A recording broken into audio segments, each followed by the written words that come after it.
Well, good morning, good afternoon, good evening, wherever you are. Thanks for joining me today.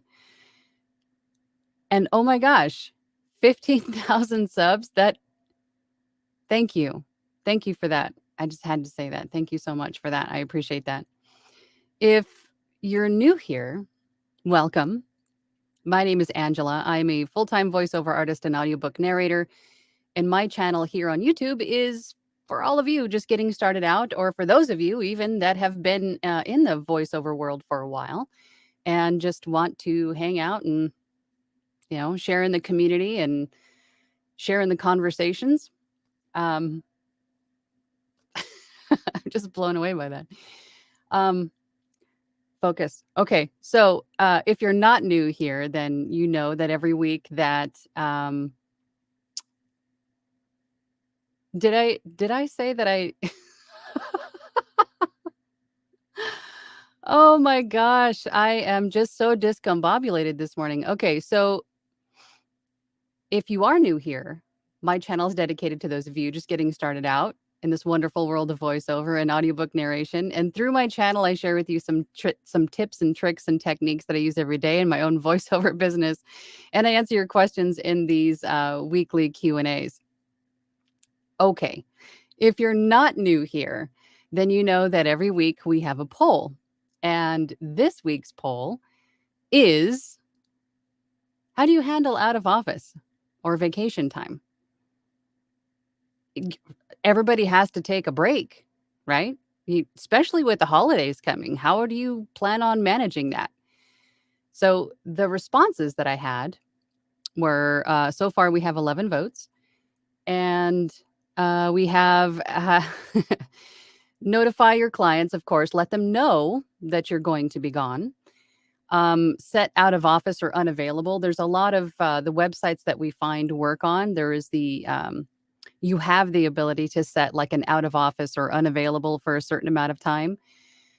And then another option is both of those, notify clients and set out of office. And then the last option was just go and take a travel rig with you, meaning that you take equipment that travels with you and you can do voiceovers or your work while you're on vacation. And we can talk about what's included in a travel rig. If you have a travel rig, please share what is included in your travel rig so other people can get an idea of what it is and what is typically included in it. Depending on what I'm offering as services. So for right now, because I edit podcasts and other audio dialogue and stuff like that, in addition to audiobooks and voiceovers, I would definitely not be able to just completely disconnect for, a week or so, maybe a couple days, but that's about it. So I would definitely have to have a travel rig with me. And in my travel kit, I would have my laptop with my DAW on it and all of my plugins that I use. And I would take my Sennheiser. I would take my Zoom recorder. I think I always get the Zoom mixed up with the GoPro. It's the H5, the Hero H5. And it's essentially a travel interface with uh, microphones on it. And then it also has XLR ports on it. So I can actually plug in my Sennheiser to it. And then I also have a desk stand that holds like a tripod that holds my Sennheiser on it. So essentially, I can record into the Hero 6. I can then plug that into my laptop and then edit my voiceovers or whatever I'm doing. I think the recorder, the H6, also has a SD card slot. So you could essentially record onto that as well and then transfer the card onto your laptop or whatever computer that you're using while you're on the go. So there's a couple of different ways to do it with that recorder, but that's essentially what I do. I take all of that stuff with me if I'm gone for a few days or more. So it looks like so far we have about 18 votes, and it looks like 11% of you said to notify clients, 11% said set the out of office or unavailable, and then 50% of you said, that was really high pitched, 50% of you said both of the above. So you notify your clients and you set your unavailable. And then 28% of you said just go and take a travel rig. I think I would like to say that when you go on vacation, that is for a reason, because you need to visit family, you need to disconnect, you need to reset, right? And rejuvenate and take some relaxing vacation time. Although being a business owner who needs to be constantly available for the most part to a global, audience or group of clientele, it's difficult to just completely disconnect. So I think if you can do a little bit of both, if you can notify your clients, set your unavailable, but then take your travel rig with you just in case, I think that would be the most ideal. That way you could have some time to reset and unplug and recharge. But if something were to come up, your clients aren't left hanging. I think would be probably the best situation, in my humble opinion. Cool. Looks like we got a lot of people in the comment section. So let's hop on over to that and see who's here and say hello to everybody. First comment of the day, Rustic Hillbilly, morning from Oregon. Is there fires going on in Oregon again? Thank God for the rain. I am so out of touch. I try not to watch the news as much anymore because it's just... Are there fires in Oregon? Man, I hope not. Robert is here. Good morning, Robert. Robert says, good morning, Angela. I did answer the survey, but being retired, well, life is a vacation now. I do travel infrequently, but do plan on taking a portable rig with me. Yeah. You have a well-deserved vacation being retired. However, if you do travel, how do you handle clients in that respect? Because you still need to be available to them, right? So if you plan on taking a portable rig with you, I think that's a good idea. And especially right now with the state of things, I think a lot of people are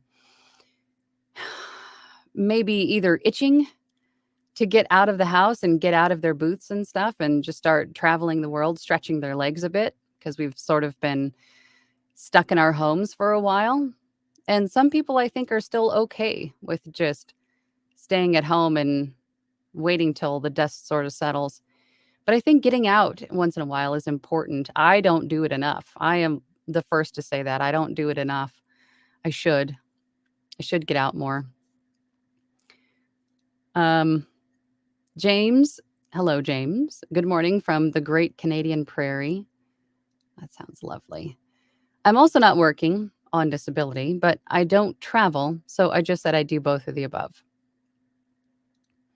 Right on. Yeah, I think letting your clients know is important because they might have something coming up for you. They just haven't reached out to you yet to check your availability. So if you reach out to them, I'm not saying all of your clients, but maybe clients that come to you often, every couple of months or so, I would definitely reach out to them and just say, hey, just as an FYI, I will be, here comes the frog. I will be out of the office from X date to X date, just so you know. If you have anything you need me to do, and I would probably do this a week or two in advance even. If you have anything that you need done during that time, can you send it to me now or can it wait until I get back? I think that's just a courtesy that we should do. Voiceover audio, Janet says, hi, Angela. Hello, Janet. Good morning. Good afternoon, wherever you are. John O'Rourke is here. Good morning. Says, have you had to or how do you handle imposter syndrome every single day? Every day, imposter syndrome peeks in through my studio door and I say, punch it in the face and keep going. Because imposter syndrome is a form of fear. It's a form of fear in the respect that you're holding yourself back with something, some sort of reason, I'm not good enough. I'm not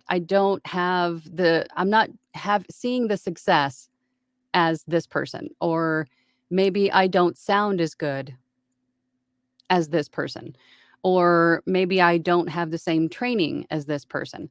Whatever whatever it is that you're comparing yourself to, that you're not enough, is just complete and total baloney. Everybody's journey is different. There's not one set path to doing something. I mean, if you look around at YouTube or, excuse me, social media as a whole, there are thousands of voice actors, and everybody has a different opinion on how you should do things. Not one particular way is right. I say listen to everybody's opinion, listen to everybody's advice, take what applies and leave the rest. So when we have bouts of imposter syndrome, I would say sit and reflect on everything that you've accomplished thus far. Go back to the beginning when you knew nothing about anything, when you had no progress, you didn't know what a DAW was, you didn't know anything about anything.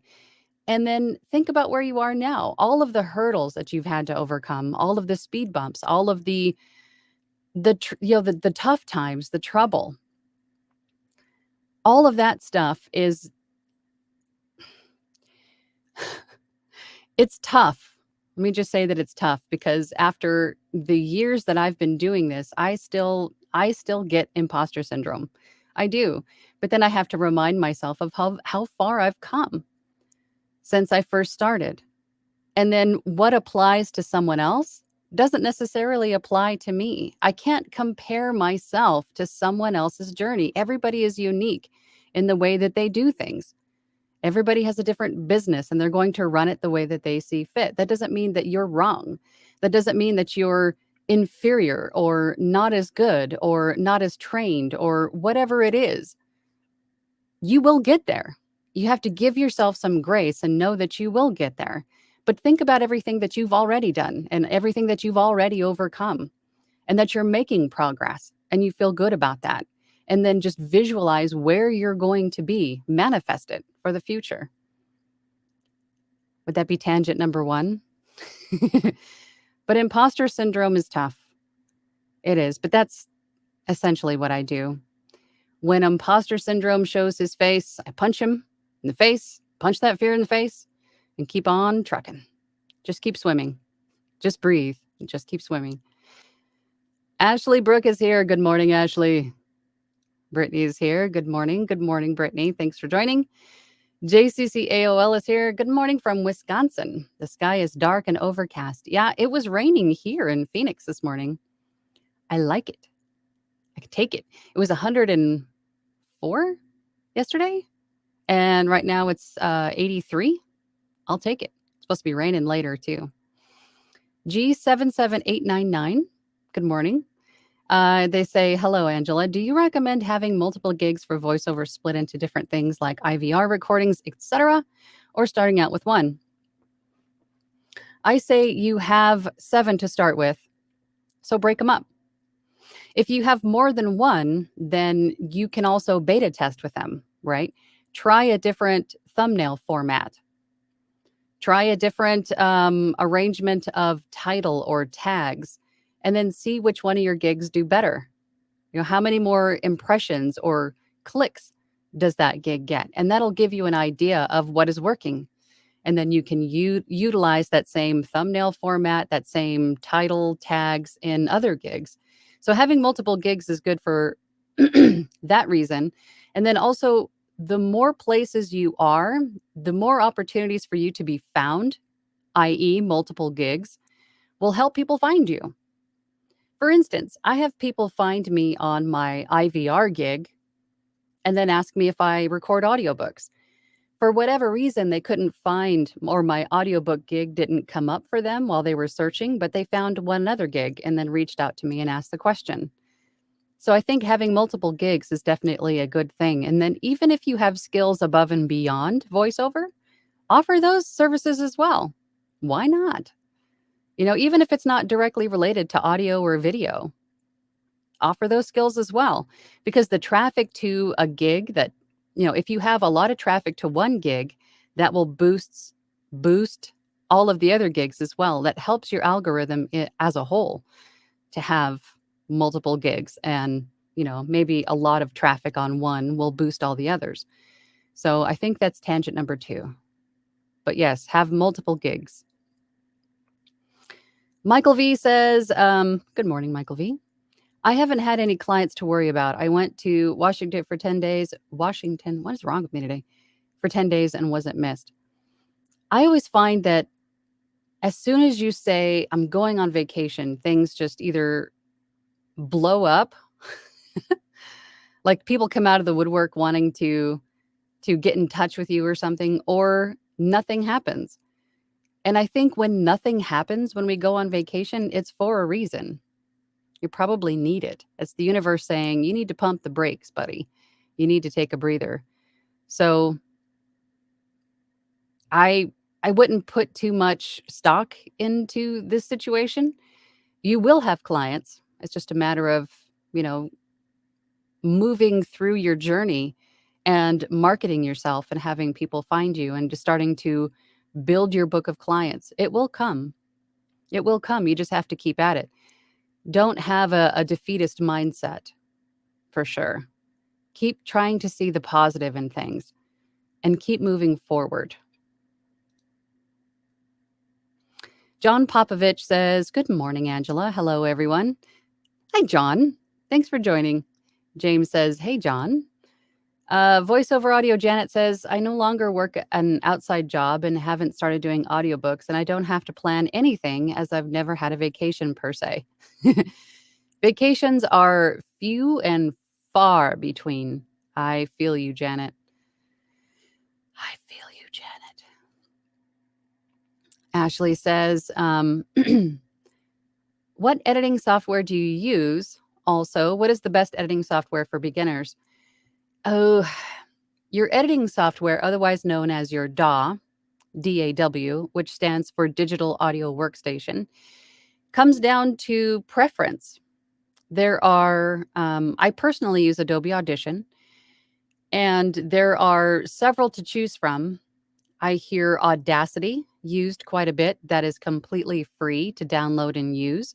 And a lot of people still use it because it's free and it works. It does what it's supposed to do. Adobe Audition and Reaper and a few others that I'm not thinking of at the top of my head right now, but I hear Reaper and Adobe Audition, apart from Audacity, mentioned the most. And Reaper is another great DAW that is a one-time usage payment, right? So you sign up for Reaper and you pay for the usage one time.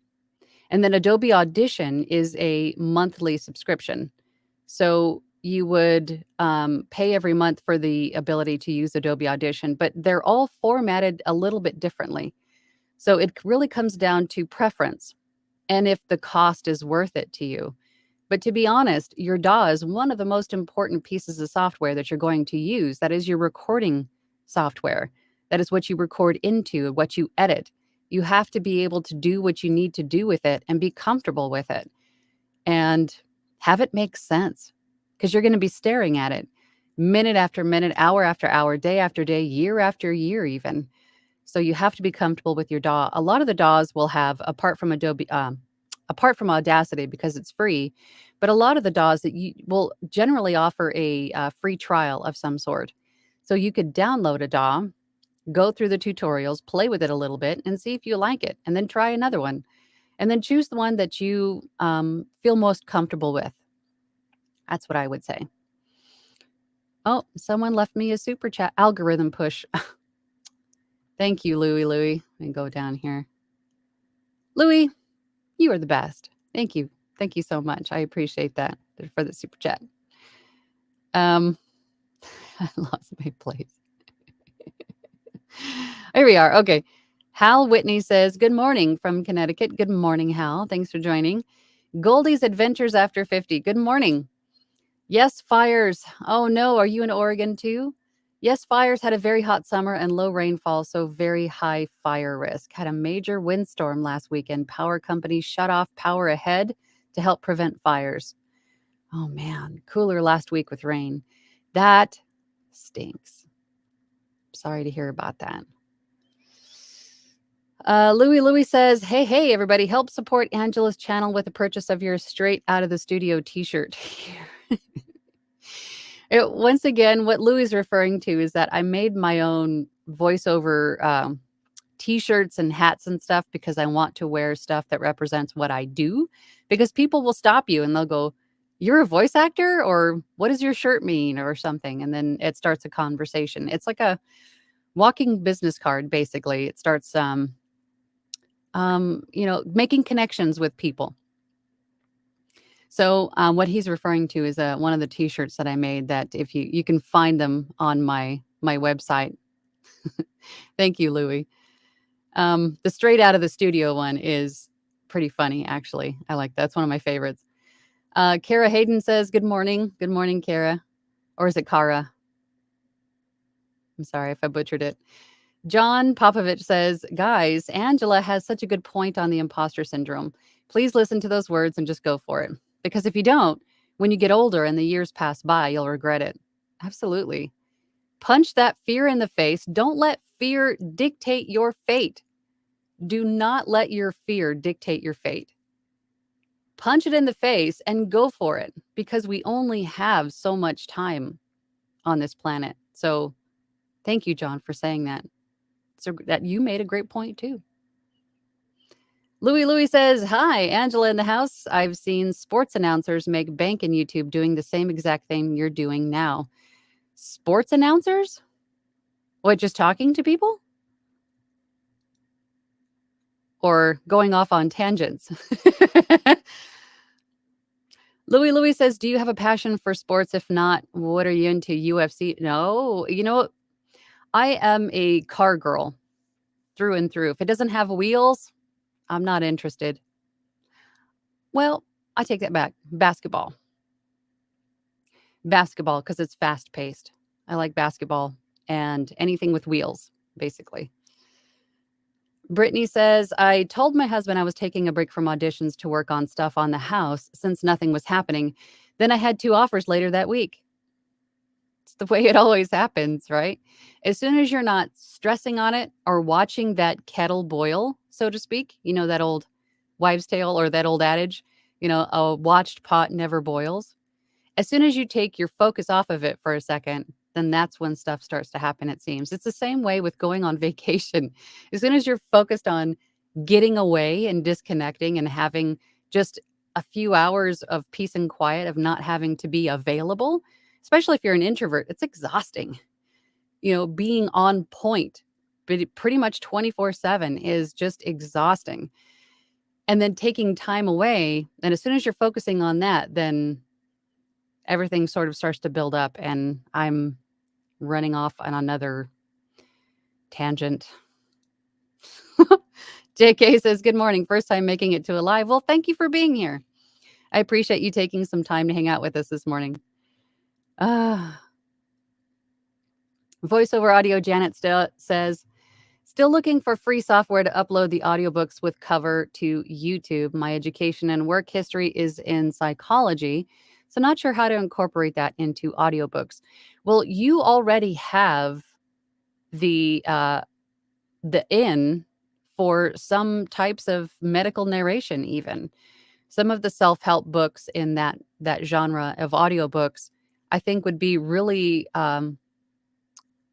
your background and experience would be advantageous, I think, for those particular types of voiceovers and audiobooks.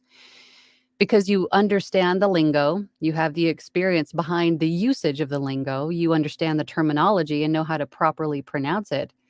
So having said that, that goes for anybody. I had that question from somebody else yesterday or the day before, that they didn't have any kind of acting experience, or I know voice actors that come from all places. Former lawyers, former highway patrolmen, former stage actors, former customer service reps, everybody and anybody. If you can tell a story, if you can interpret a script and tell a good story or deliver a line the way the client wants you to, and then deliver that in a quality form of audio, you can be a voice actor. And it doesn't matter how long you've been doing it. As long as you can do it well, you will be successful. But a major part of being successful is marketing. Because I always say this too. I say this almost every day. Putting up your website is great. Being on social media is great. Or making profiles on platforms like ACX, Fiverr, Upwork, voices.com, Voice123 is great. But you have to market yourself. Otherwise, nobody knows you're there. So I know I derailed at least twice in that, but I hope I answered your question, Janet. But I would not see that your experience would be a detriment in any way. It's only an advantage. It's an asset for sure. Kara says, or Kara, good morning. I've decided to step into the world of voice recording and found your channel while doing research, and I've learned so much. Thank you for all the great info. Well, thank you for being here, and I appreciate that. That's very validating for me because that's what I'm trying to do here. is just share what I've already learned and hopefully let you guys, sidestep some mishaps because they happen. But I'm glad to have you here. Thanks. James says, at the end of the month, I'm going to go to a local music shop and see if I can get my first XLR mic and audio interface on a rent-to-own plan. Oh, I didn't even think of that. I'm sure some places even do that. They still do like not a layaway, but I guess it is a rent-to-own, isn't it? Do they still do that? It'd be cool if they did. I'm looking at a TLM 103, but can't decide on an AI. You mean an audio interface? The Neumann TLM 103 is a great microphone for voiceover. As far as an audio interface, that's going to be a tough decision because there are a lot that are really, really good. I guess it also really depends on your price point. Focusrite has always been a good sort of a starter interface. I have quite a few. If you're in the same boat, I have quite a few selections on my website under VO Gear. That's where it's a whole page of hardware and software books that I recommend to help get you started. If you're looking for just a suggestion, I have a bunch of stuff on there that I recommend. Microphones, interfaces, headphones, lights. This voiceover sign behind me is on there too. These moving blankets are on there too. Michael V says, and don't forget to like the video. Yes. Liking the video tells the YouTube algorithm that you like what I'm doing here, and that helps me to be seen by more people looking for the same information. So definitely liking this video definitely helps. Thank you so much, Michael. I appreciate you. Robert says, what do you think about a straight out of the studio shirt with a QR code to your website? Oh, that's a good idea. Yeah. I think that's a good idea.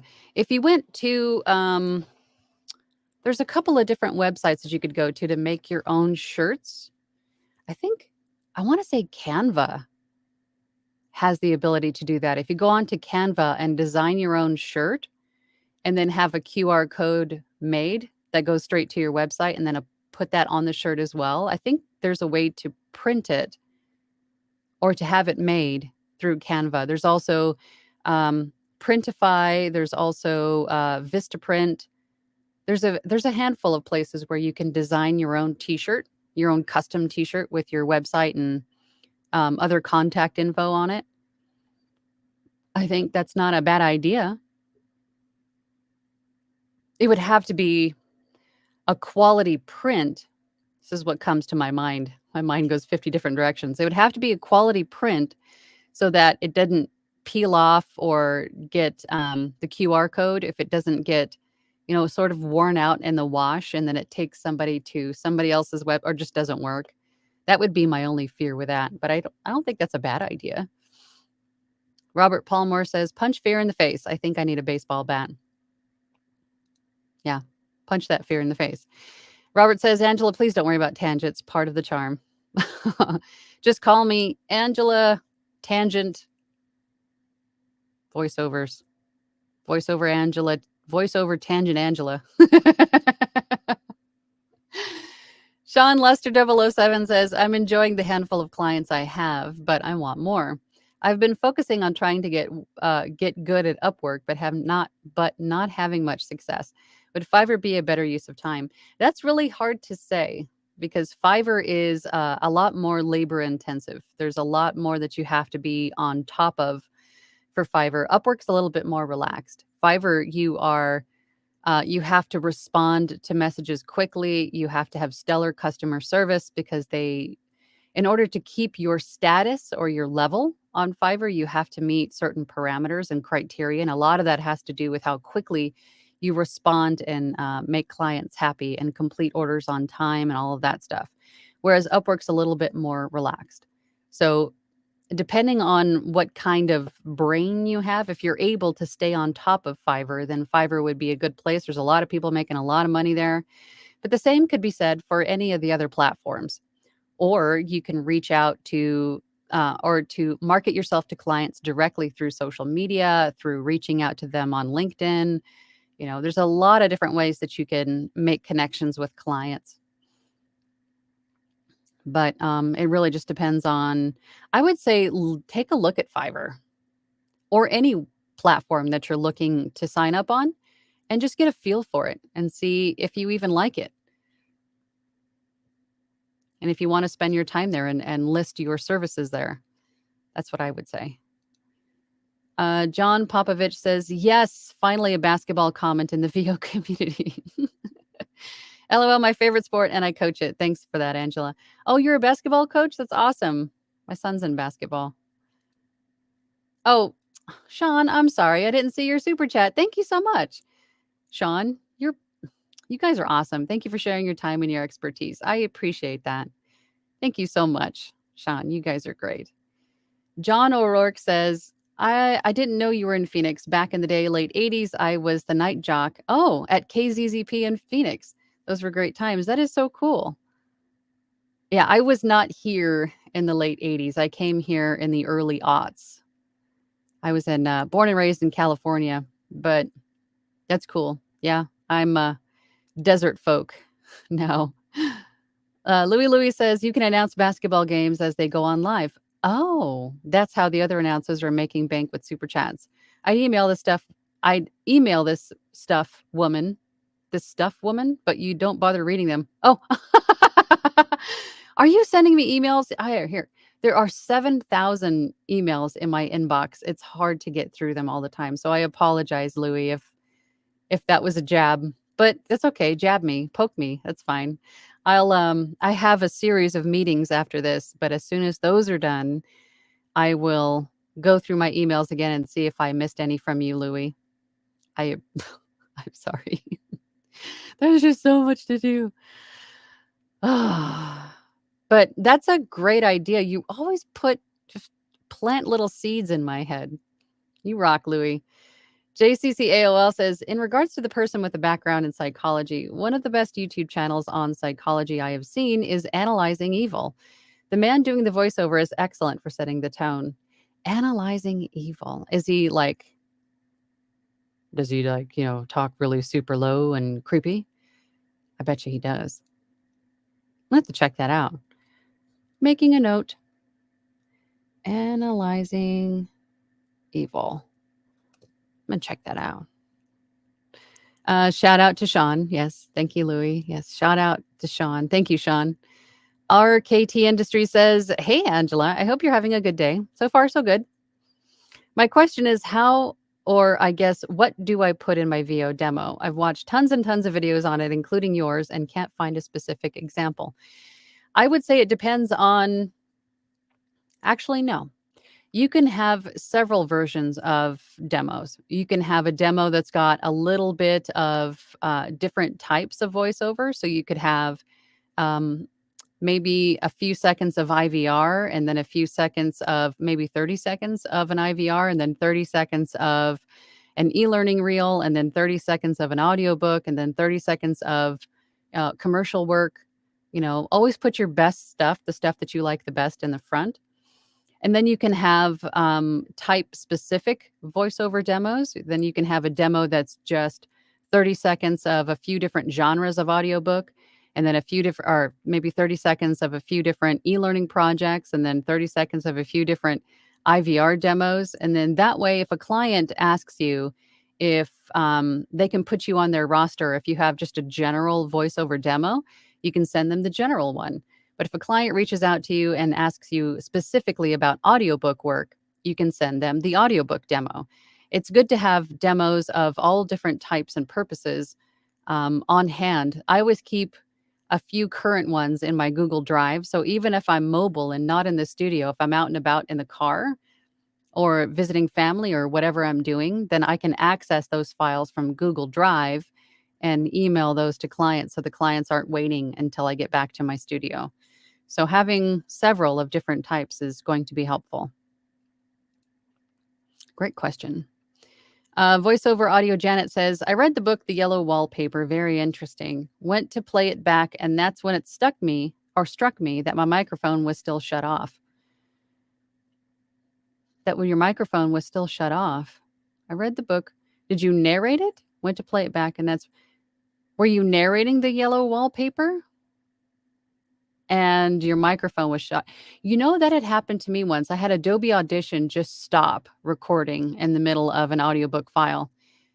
And it was when I had a smaller monitor, so I didn't have both on the screen. So I couldn't see that my DAW stopped recording because it was behind my script. And I got to the end and I went, what the heck? Then I had to go back and record it all over again. It happens. So that is one of the reasons why we always want to have maybe a larger monitor or multiple monitors. That way you can see your DAW and make sure that it's running.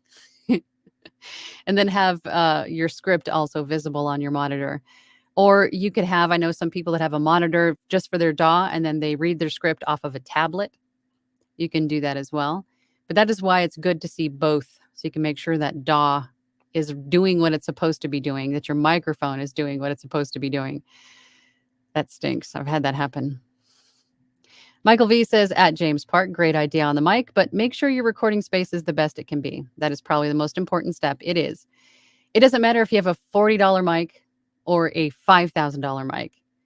It's going to pick you and everything else in your room up. So if you have a noisy room, it's just going to make that $5,000 mic is just going to make your noisy room sound spectacularly noisy. So treating your space is probably one of the best things that you can do, for sure, because your microphone isn't trained to just pick up your voice. It's going to pick up everything that's in its proximity. So your computer fan, the air conditioner, the people outside your studio space, the people above your studio space, any ambient noise, shuffling of clothes, mouth noise, of course, it's going to pick up everything. So make sure that you treat your room so there's no hard surfaces, because that will be conducive to echo, and you don't want any echo in your audio recording. So treating your space is definitely one of the most important steps, for sure. Thank you, Michael. That was great. Just Not Good said Spreadshop works with YouTube. Oh, is that what they use for having merch on YouTube? I think that's what you're referring to. Yeah, I've seen that.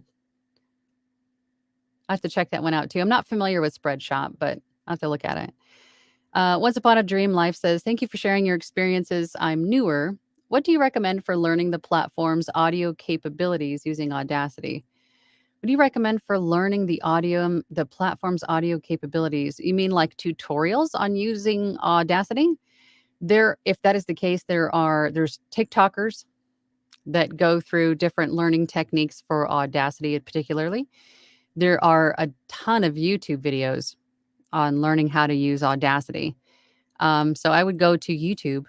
I would just search how to use Audacity for voiceover, or just Audacity in the YouTube search bar, and I'm sure you'll find lots of videos on how to use Audacity. I only used it for a few months, so I'm not super knowledgeable about Audacity on all of its specific ins and outs, because I used it for about 3 months, and then I switched over to Adobe Audition. Then I've been using that for the past, a little over 4 years now. So I'm more versed in Audition than I am Audacity. Voiceover Audio Janet says at JCCAOL. I've never seen that channel. Sounds intriguing though. It does. I'm definitely gonna have to check that out if I get a chance. Louie says, RKT, you're a genius. Hey, Angela, do you do consulting for helping voice actors find what their vocal range might be best for? I do. I have a few different ways to go about that. If you do want to meet with me, I have one-on-one sessions that are 30 minutes long. And I also have what I call my mentoring programs. So I can meet with you once a week for either 4 weeks or 12 weeks. But if you prefer more like a peer group setting, I also have what I call my platinum membership on my website. And we meet every week on Thursdays at 8 p.m. EST for about an hour, 2 hours sometimes. And we take turns reading pieces of script. We play each other demos. We have a great time. It's very casual. So there's a few different ways to meet with me if you would like to meet with me. But in terms of finding or determining what their vocal range would be best suited for, it could be anything.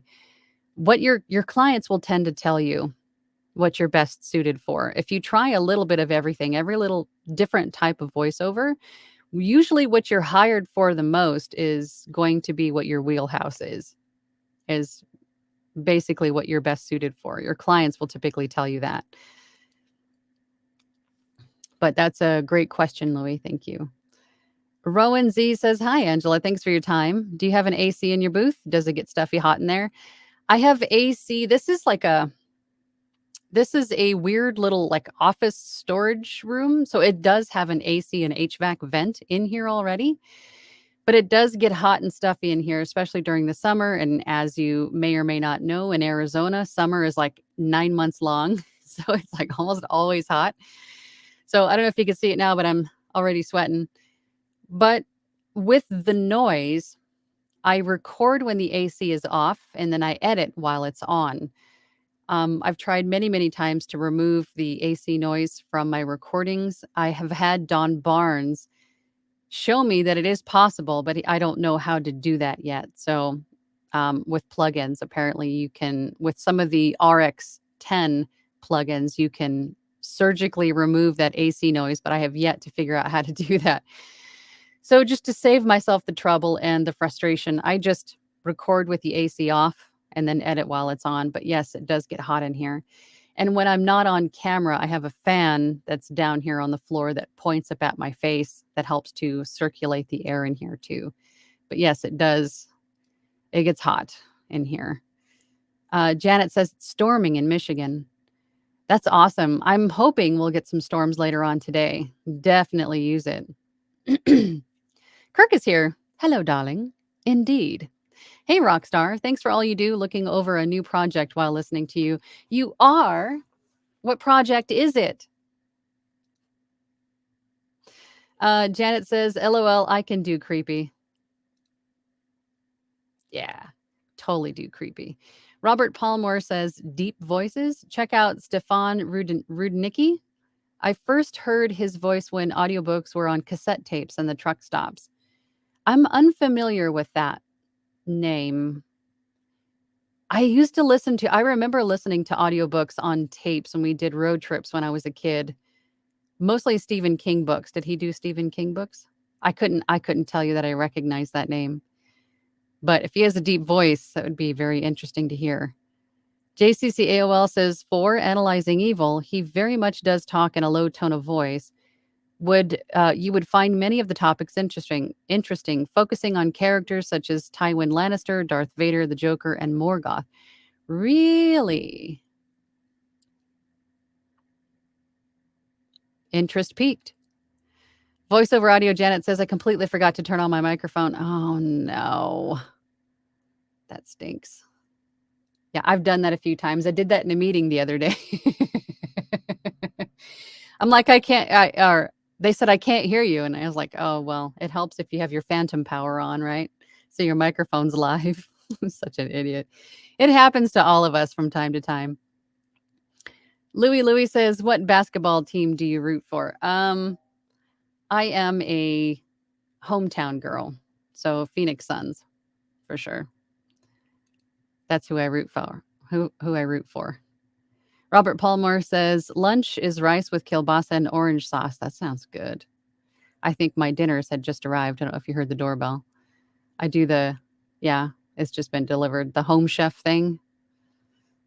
Because I not that I can't cook, but because they're delicious, and I was trying to get my young son out of the habit of eating just the same like 5 things all the time. I was trying to expand his palate. He was also interested in becoming a chef at one point, so I figured that would be nice to introduce him to different cultures, different styles of cooking, different flavors. So I do that a couple times a week, and it just arrived. So I'm excited about that. I'll have to go and get it before it gets too hot out there. Just Not Good says, yes, Spreadshop has merch, including t-shirt design. Okay. Writing that one down. Spread Shop. Awesome. Thank you for that. Louis says, which one, not what? If we ever spoke, you'd find my grammar isn't half as bad as my cell phone helps me to appear. Yeah. Yeah, I mush things together all the time, so don't feel bad. Is it Hanny U? How do you pronounce that? I'm sorry. H Annie U? Sorry. Hi, Angela. Thank you for sharing your expertise. How will I know what type of voiceover I will go for, or how will I know what suits me best? Try a little bit of everything. What is going on outside? Try a little bit of everything and see what you like the best and what your clients will hire you for most often. That's what I did. And then I discovered that through doing it, through trying different styles of voiceover, that long form narration is what my voice was best suited for. So for e-learning, online courses, audiobooks, commercial, not so much. I do some. I do some. But mainly long form is what I'm best suited for. I do, believe it or not, I do a lot of good AI type of voiceovers, like sounding like a robot, or like an onboard ship AI, stuff like that, for video games and short films. But your clients will definitely tell you by what they hire you for, what suits you best. Voiceover Audio Janet says at Once Upon a Dream Life, try VoiceOver Master. He's got some great Audacity tutorials. Well, there you go. VoiceOver Master. He's got Audacity stuff. Louis says typos are terrible, but typos happen. It's okay. Janet says the same. Typos are fine. No worries. Robert Palmore says, there are a bunch of reviews on YouTube for Clarity VX. If they are real, they are very impressive in knocking out background noise. Not sure if it worked for AC noise, but worth looking into. I actually VX Pro, and when I tried it, and of course it was probably the first variation of the plugin, because I bought it as soon as it came out. God, that frog. And it didn't work really well for long form or larger files over maybe 10 minutes. It added a lot of clipping into it, like maybe trying to process and just screwing up the file as it went. It's probably a lot better now, and through the updates and recent iterations of the plugin, but it was not able to completely remove my AC noise. The AC vent that I have in here is directly above, like pointed directly at my microphone. So getting it completely gone would be difficult in any way, shape, or form, unless you're Don Barnes, apparently. But I couldn't get it to completely come out. But Clarity VX, as far as I can tell, does work really well. It just, when I tried it, when it first came out, it wasn't really good for long files. But I'm sure it's better now. Kirk says, just a little ditty about a singer and her bodyguard. Looking forward to this journey. That's awesome. Louie says at VoiceOver Audio Jenner. There's the typo right there. Typos just make me feel like a kitty emoji sometimes. In a manly way, though. Did I say cat? I meant lion. Yeah, lion emoji. You guys are funny. JCCAOL says, I have had to edit whole sections due to background noise such as AC. It really is better to record with the AC off. If there is a heat wave, night might be better. I stand so the heat can be a factor. Oh, for sure. Yeah, after a lot of trial and error for me, trying just for hours and hours and hours to get the AC out of my recordings, I found that just recording with it off was the best solution for me. And I've done fine with that for the last 3 or 4 years now. It just is what it is. You just do the best with what you got, right? VoiceOver Audio Janet to Louie says, you're funny, hun. He is. He's hilarious. Kirk says, outside noise. Neighborhood dogs are eating your dinner. They better not. Dang it. Well, we need to wrap up soon anyway because I have a meeting coming up here. They better not be eating my dinner. I'm going to be mad. Kara says, where is a good place to practice reading e-learning type of material? For good practice reading e-learning, I would say go to YouTube, and beneath the video, there's these little ellipses, and there's a option on some videos to look at the transcript. You can look at the transcript of the video that you're watching and then just use that verbiage and practice with it, right? I wouldn't recommend recording that transcript and using that as a demo, as that's someone else's material. But if you just want to practice in your own home studio, you could use material like that. If you're just looking for something to read, or grab a book. Audiobooks are pretty much the same. If you grab like a guide or a self-help type of a book, educational material, that's really close to e-learning. To provide information while staying engaging and interesting is really the hook for e-learning. Because what you might be instructing in the course might not be super interesting to some people, and they have to sit there and listen to it to pass for credit for whatever it is that they're watching. So you have to keep it engaging, and that's the rub. JCCAOL says, Angela, when the Suns played the Bucks for the championship last year, the local news covered the Suns fans visiting. I was so impressed with just how nice they were, and they really liked Milwaukee. Yeah, I have to tell you that the peak of my fanship for the Suns was probably a good 10 years ago, maybe. This was like in the late aughts. And when Nash was still on the team. I'm still a Suns fan. I'm not a Fairweather fan, but I think that was like the peak for me. So I'm not too up to date on what they're doing in recent seasons, to be honest. I've been a little busy in this little booth, but I would have to say I'm a Suns fan for sure. But yeah, I mean, every set of fans is going to be crazy in their own right. I think you just got lucky and saw the low key ones, I guess. I don't know. Some of them get a little nuts. Robert says, my Clarity VX was clicking real bad, so I decreased the amount of compensation and the clicking went away. Have to put only a little bit of compensation in. Yeah, that could have been it too. Maybe I was just a little heavy-handed with compensation and it was just clipping my audio file. But so far, my experience with Clarity VX has been good on the whole. It did remove the noise, but the end result was a little bit of clipping, and that could have been a fault of my own. That could have been just my inexperience with the plugin. I haven't played with it since because I wanted to get it to try it out for everybody else. And if it's a good plugin, then I want to recommend it, right? If it does what it touts that it does, it would be huge. So, but I haven't played with it in a while. I haven't played with it since it came out in that first initial trial. Again, I've been a little busy, but I can get back in there and play with it a little bit and let you guys know what I think. Turning it down and seeing if the clipping goes away. Hanny, you, and I'm so sorry if I keep pronouncing that wrong.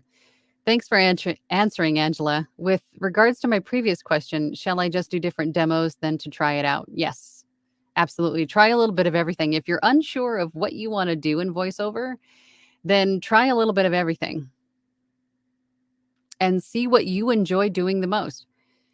And then as you go along and your client, you start to gain a nice book of clients, and then what they purchase from you most often is generally going to be what you're best suited for. Your clients will tell you what you're best suited for sure.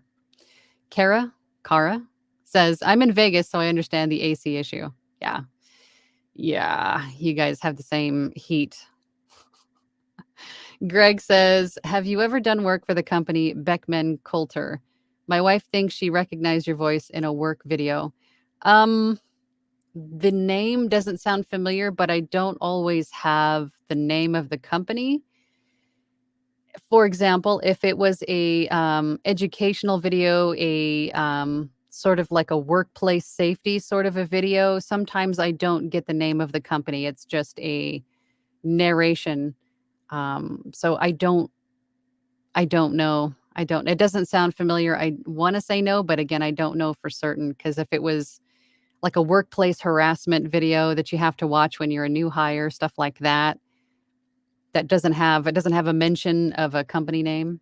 So could be. I've done quite a few of those. So maybe, but I don't recognize the name. But that would be cool if it was. VoiceOver Audio Janet says, thank you, Angela, for giving us this group to ask questions and actually be heard. Having someone reply to you on YouTube is actually quite huge. I appreciate that, Janet. I did the same starting out, reached out to people. Sometimes didn't get a response, sometimes got a negative response. Not a lot of voice actors or people that I followed were actually doing lives. Just one, just Anthony, and he was the only one that I was watching and interacting with on YouTube before I had a YouTube channel myself. And it was awesome to ask a question and have it be answered, have it be addressed.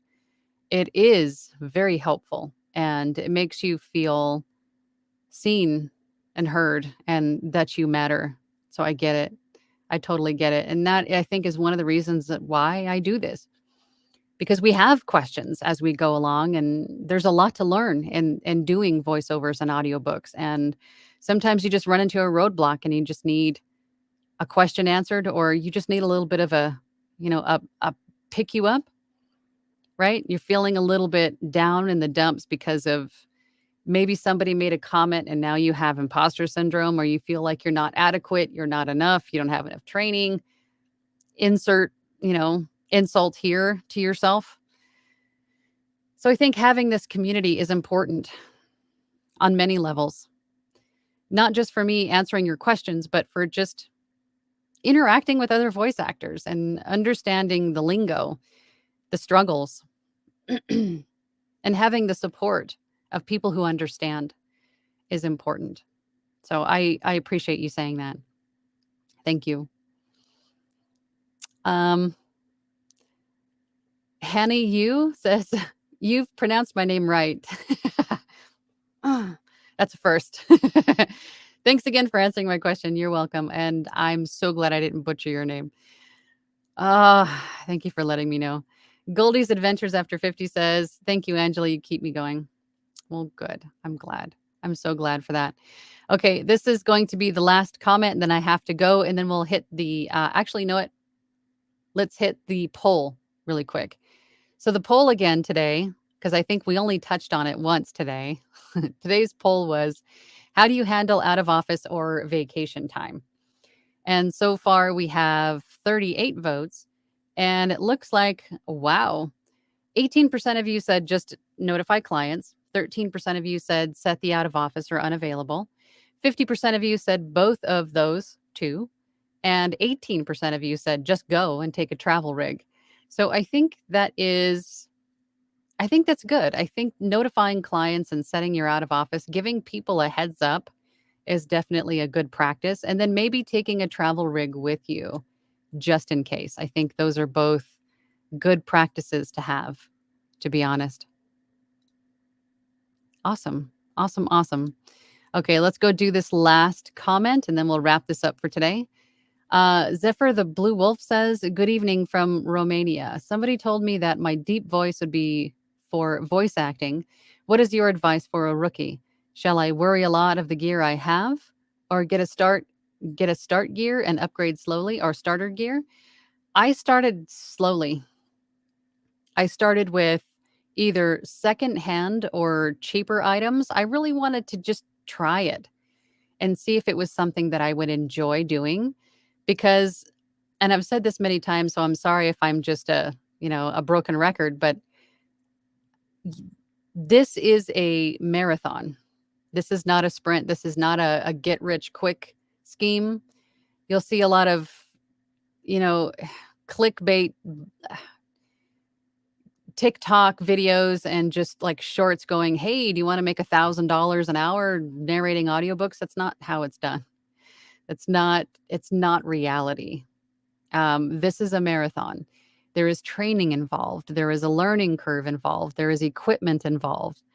There is a lot to this work. But if you want to try it, you can try it with inexpensive or secondhand items. I did. Give it a try and see if this is something that you want to do, something that you want to invest your time and money into to get started, and see if you like it. And if you don't like it, then you haven't spent that much money.